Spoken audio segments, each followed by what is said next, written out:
In this video, we're covering the key concepts and topics of Period 8 from 1945 to 1980. To start off this period, we have the end of World War II and the beginning of the Cold War. In the initial post-war years, the economy struggled and prices of consumer goods increased because the wartime price controls were removed. A series of strikes swept over the country in 1946. In 1947, the Republican Congress passed the Taft-Hartley Act over President Truman's veto.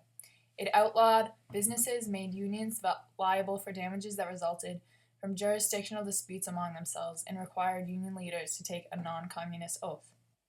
As tensions increased between the United States and the Soviet Union, the Cold War started to begin. The United States terminated the USSR's much-needed Lend-Lease Act in 1945.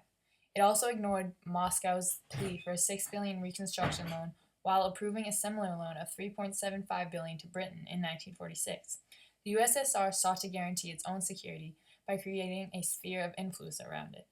These spheres of influence contradicted President FDR's Wilsonian dream of an open world.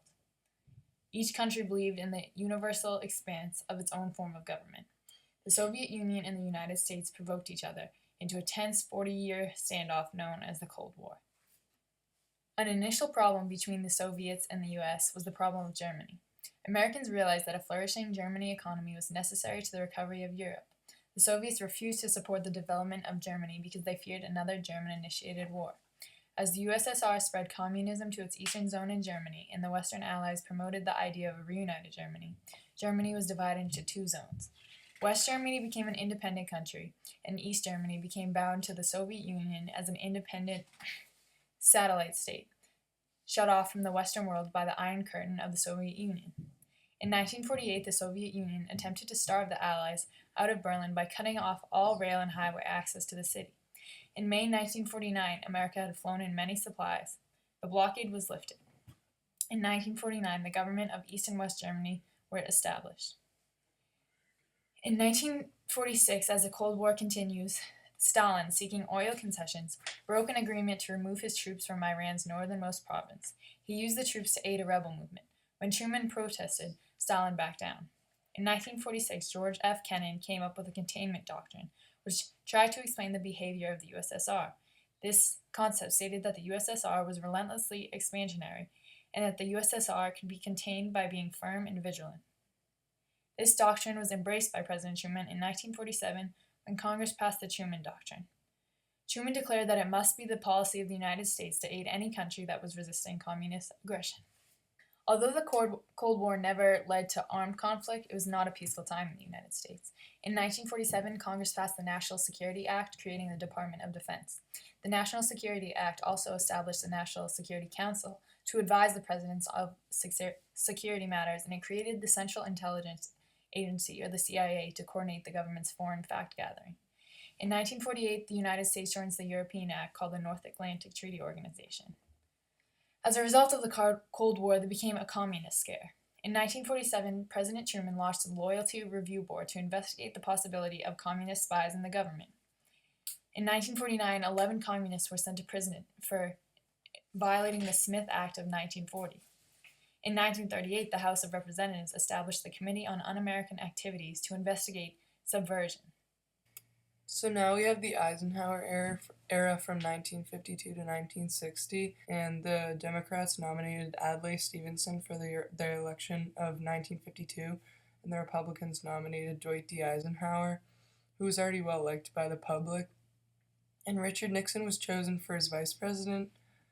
TV became a popular medium during this campaign, and Eisenhower ended up winning the election by a large majority in 1952, and he attempted to end the Korean War. In 1953, he threatened to use nuclear weapons, so an armistice was signed, which finally ended the war, and McCarthyism, the practice of spreading treasonous accusations without evidence, thrived during the Cold War. But in 1954, he went too far and attacked the U.S. Army, so he was condemned by the Senate for conduct unbecoming a member in the Army-McCarthy hearings. Oh look, we have a mystery document. Let's read it. The only way for a woman, as for a man, to find herself, to know herself as a person, is by creative work of her own. What book do you think this is from? Oh, that's from The Feminist Mystique from 1963 that was written by Betty Friedan. She wrote it to launch the modern women's movement. After Black life had been completely governed by Jim Crow laws in the South and they were economically inferior and completely politically powerless, President Truman ended segregation in 1946 in the Federal Civil Service and ordered equality of treatment and opportunity in the armed forces in 1948. And Congress and Eisenhower ignored the racial issues, and Supreme Court Chief Justice Earl Warren stepped up to address the civil rights since it was lacking attention. And in the Brown v. Board of Ed Supreme Court decision in 1954, the court ruled that segregation in public schools was unequal and therefore unconstitutional, which reversed the previous ruling in Plessy v. Ferguson, which was in 1896. And Southern states opposed this ruling, and so did President Eisenhower, since he shied away from social issues. And in 1957, Orville Faubus, the governor of Arkansas, used the National Guard to prevent 9 black students from enrolling in Little Rock Central High School. Eisenhower sent troops to escort these children into their classes.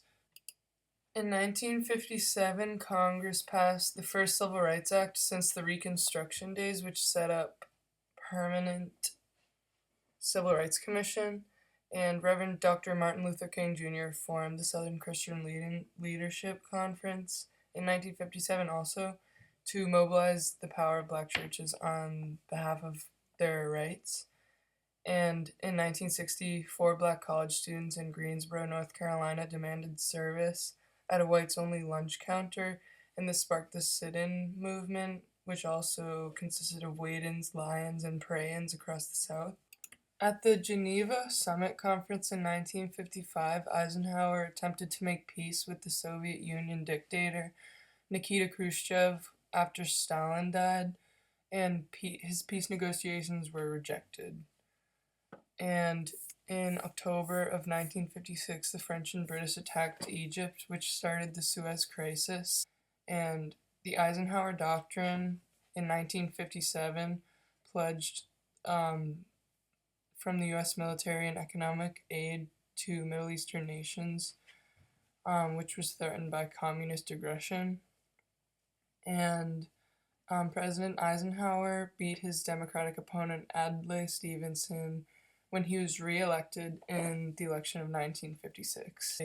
On October 4th of 1957, the Soviets launched the Sputnik #1 satellite into space, and then a month later, they launched Sputnik #2, which carried a dog, and the Soviets claimed that their superior industrial production was achieved through their communism. So in response, Eisenhower established the National Aeronautics and Space Administration, which is NASA. And the Republicans nominated Richard Nixon to run for president and Harry Cabot Lodge to be his vice president in the election of 1960, and the Democrats nominated John Kennedy to run for president with Lyndon B. Johnson as his vice president. And Kennedy won the election of 1961, and his support came from workers, Catholics, and African Americans. Excuse me, teacher, what was the New Frontier? The New Frontier plan included trying to fix unemployment and inflation and keeping wages high for workers. Kennedy proposed the Peace Corps, which was an army of idealistic and mostly youthful volunteers to bring American skills to underdeveloped countries. He also stimulated the economy by cutting taxes and putting more money directly into private hands instead of spending it on other things with government money. And Kennedy also proposed a multi-billion-dollar plan to land an American on the moon. This was the Apollo program. In November 1963, after being fed up with the U.S. economic aid being embezzled by Diem, the Kennedy encouraged a successful coup and killed Diem. On November 22, 1963, JFK was shot and killed by Lee Harvey Oswald. Vice President Lyndon B. Johnson was sworn into office, retaining most of Kennedy's cabinet. Johnson started a war on poverty. His domestic program, called the Great Society, was a set of New Dealish economic and welfare measures which try to reduce poverty and racial discrimination. In regards to the Great Society Plan, LBJ's four big legislative achievements were aid to education, medical care for the elderly and poor, immigration reform, and a new voting rights bill. Johnson gave educational aid to students, not schools. In 1965, Congress created Medicare for the elderly and Medicare for the poor. Malcolm X was an African American Muslim minister who rallied black separatism, and in 1965 he was shot and killed. A racially motivated violence continued with the Black Panther Party and who carried weapons in the streets of Oakland, California, openly.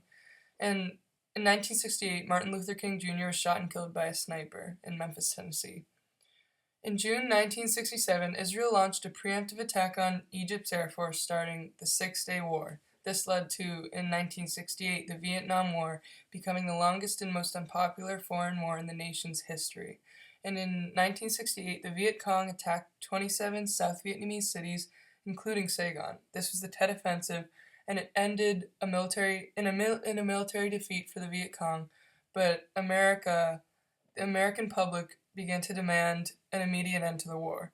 Eugene McCarthy and Robert F. Kennedy entered the Democratic presidential race for 1968, and President Johnson stated that he would freeze American troop levels and gradually shift more responsibility to the South Vietnamese to please the public. Richard Nixon won the election of 1968, and in 1960s in America, a negative attitude toward all kinds of authority took hold. This consisted of the youthful population bulging and protests against racism in the Vietnam War and the apparent permanence of prosperity in America.